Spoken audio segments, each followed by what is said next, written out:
മക്കളെ, Jerusalem വചനക്കൂടാരത്തിലെ 3 minute പ്രാർത്ഥനയ്ക്കായി വിവിധങ്ങളായ സ്ഥലങ്ങളിലിരുന്നു കൊണ്ട്, ഭവനങ്ങളിലിരുന്നു കൊണ്ട്, പ്രാർത്ഥനാ മുറിയിലിരുന്നു കൊണ്ട്, ഡൈനിങ് ടേബിളിൻ്റെ ചുറ്റും കൂടിയിരുന്നു കൊണ്ട്, പായ വിരിച്ച്, പ്രാർത്ഥനാ പായ വിരിച്ച് ഒരുമിച്ച് പ്രാർത്ഥിച്ചുകൊണ്ടിരിക്കുന്ന സർവ മക്കൾക്കുമായിട്ട് നൽകുന്ന സന്ദേശമാണ് ഇന്ന് നമ്മൾ കേൾക്കാൻ പോകുന്നത്.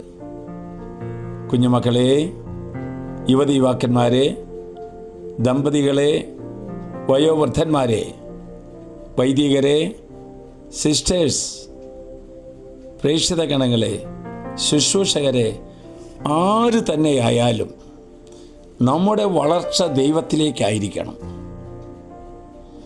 നമ്മുടെ വികാസം ദൈവജനത്തിലേക്കായിരിക്കണം.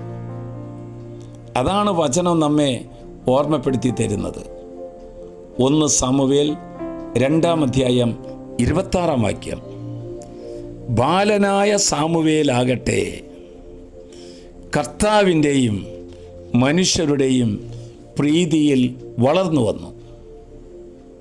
എൻ്റെ മക്കളെ, ദൈവത്തിൻ്റെ കൃപാകടാക്ഷത്തിലും പ്രാർത്ഥനയിലും ജന്മം കൊണ്ട സാമുവേൽ കർത്താവിൻ്റെയും മനുഷ്യരുടെയും പ്രീതിയിൽ വളർന്നു വന്നു.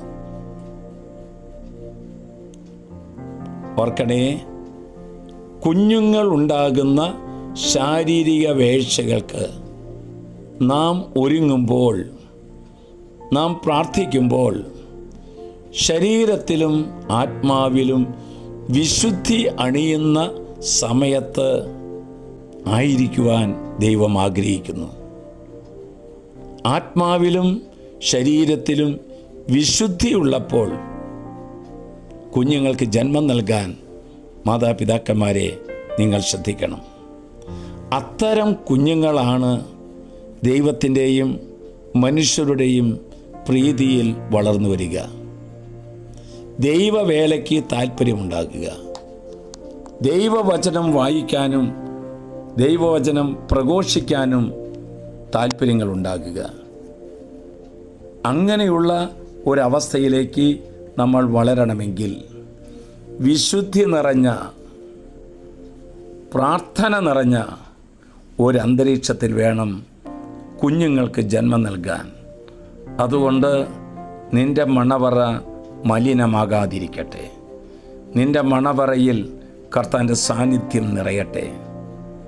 ഇതാ ഈശോ നമ്മുടെ മുമ്പിലേക്ക് കടന്നു വരികയാണ്. ഓരോ യാമങ്ങളിലും ഓരോ നിമിഷങ്ങളിലും ഈശോ നിൻ്റെ അടുത്ത് വന്ന് നിൽക്കുന്നുണ്ട്. ആശ്വാസപ്രദമായ രാത്രി, പ്രതീക്ഷാനിർഭരമായ പ്രഭാതം, സൽപ്രവർത്തികൾ നിറഞ്ഞ ദിവസം നൽകി അവിടുന്ന് നമ്മെല്ലാവരെയും അനുഗ്രഹിക്കട്ടെ. ഇന്നത്തെ ശുശ്രൂഷയിൽ പങ്കെടുത്തുകൊണ്ടിരിക്കുന്ന ഒരു കുഞ്ഞിന് വേണ്ടി പ്രാർത്ഥിച്ച് ഒരുങ്ങിക്കൊണ്ടിരിക്കുന്നവർ ഇപ്പോൾ കേട്ട വചന സന്ദേശം നിൻ്റെ പ്രിയപ്പെട്ടവർക്ക് ഷെയർ ചെയ്യുക. നമ്മുടെ കർത്താവ് യേശു മിശിഹായുടെ കൃപയും പിതാവായ ദൈവത്തിൻ്റെ സ്നേഹവും പരിശുദ്ധാത്മാവിൻ്റെ സഹവാസവും നാം എല്ലാവരോടും ഈ കൂട്ടായ്മയോടും കൂടെ ഉണ്ടായിരിക്കട്ടെ, ഇപ്പോഴും എപ്പോഴും എന്നേക്കും. ആമേൻ.